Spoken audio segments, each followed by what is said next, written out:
We're just about 6 minutes since the peak of the king tide, and South Shores are getting a double whammy with the tide coinciding with high surf, and all as locals and visitors flock to the beach for the Memorial Day weekend.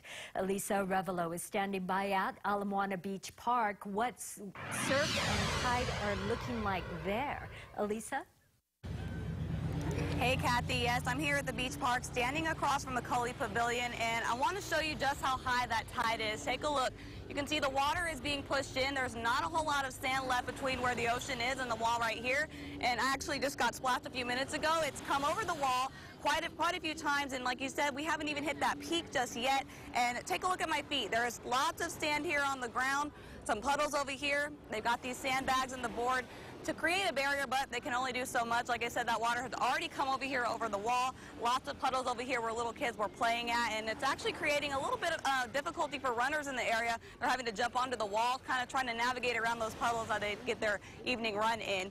Now, earlier today, I was in Waikiki, and that's another area where a lot of the big waves were, the high surf was bringing in big waves, rather.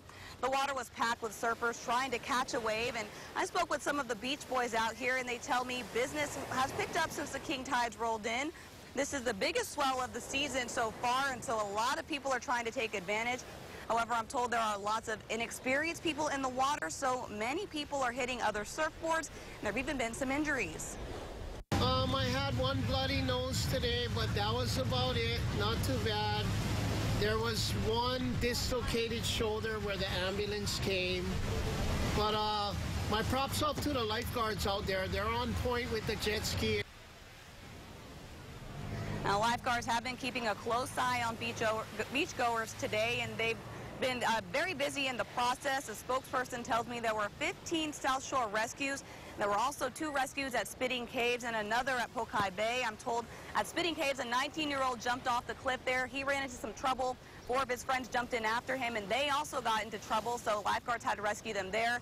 And it was a similar story over there at the bay, at Pokai Bay. I'm told that a boy was swept out and 4 more went out to rescue him. They too had to be rescued. Now, since Memorial Day is the unofficial kickoff of summer, lifeguards are reminding people to please use caution whenever there is high surf, to stay off of the wet rocks, to make sure you're watching your children as they're playing in the shoreline, and to just, again, use caution. And always take a cell phone with you if you're going to go out boating or in a kayak. Now, one more look here at the water. It's still coming in. Lots of water here on the ground. And, yeah, it's going to peak here in just a few minutes. So, Kathy, we'll send it back to you.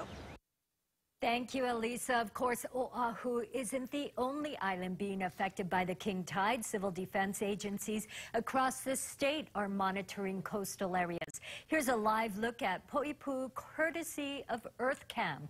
This is on the south side of Kauai. So far, there are no reports of damage or injury. For what we can expect, though, for the rest of the weekend, we turn to McKenna Maduli for an update. McKenna?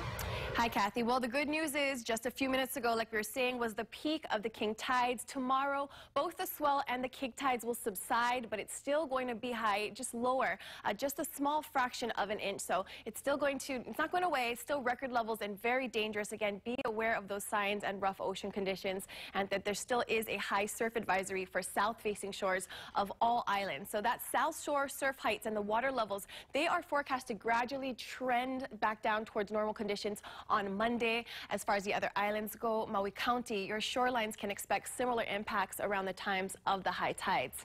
Now, for the rest of the Memorial Day weekend, going to continue to be, everyone, humid and foggy. We have mostly clear, sunny mornings with afternoon showers. We got more on that coming up a little bit later in weather. For now, send it back to Kathy.